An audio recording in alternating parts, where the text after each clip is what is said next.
Well, my dad had gone to a Toastmasters early on and heard one of the most successful magazine entrepreneurs in the world speak.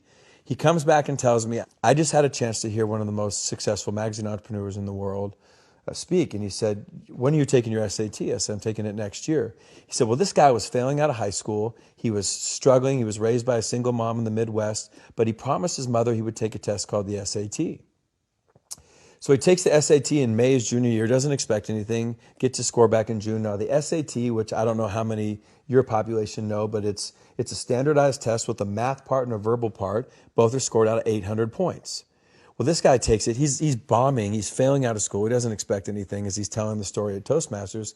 Well, he gets a 1480 out of 1600.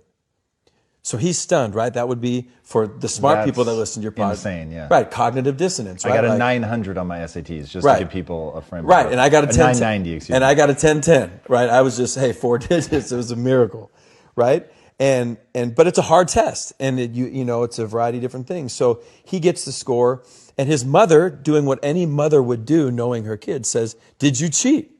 Right? She knows her son. And he says, I swear to God, I tried to cheat, but the way the numbers were and the scantrons and the bubbles, you couldn't cheat. So she says, you mean to tell me you really got that score? He said, yeah, I got the score. So he's stunned, Tom. So as my dad's telling me the story, I'm like, okay. So he says, all right. So what he decides is because he realizes he's smart and he's going into his senior year, he says, I'm going to go to class. Now he starts to go to class. He doesn't hang out with who he did when he didn't go to class. All right. Teachers see him in class and they said, hey, maybe Franklin Pierce, maybe we missed the boat on this kid. So they start to treat him differently. Well, as the guy would tell the story, he graduates, goes to a community college, goes on to Wichita State, goes on to the Ivy League, and becomes this massively successful magazine entrepreneur. So I said, okay, well, the guy was always smart. He just needed a standardized test to unlock it. My dad said, no, that's not the story, and this is what I want you to understand. He said, 12 years after all this guy's success, he gets a letter in the mail from Princeton, New Jersey.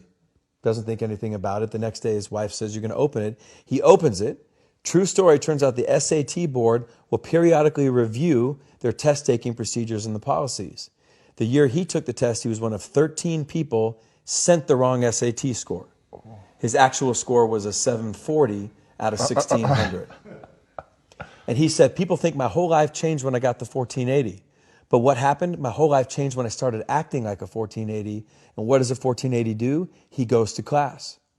Well, this is one of the first stories I would share when I had my opportunity at Alabama or Florida State or Georgia. So A, your language is powerful, but number two, your behavior is way ahead of your success. And so many people let their feelings dictate what they do as opposed to throw your behavior out there. Russell Wilson's 5'10". He shouldn't be playing pro football, but he behaves like the best quarterback in the country. And he's done that since before he was at that level. And then his feelings and emotions and his skill caught up to that behavior. I think the lesson my dad was trying to teach me ultimately was, in addition to my language, what I do, not how I feel about my past, is going to determine who I am in the future.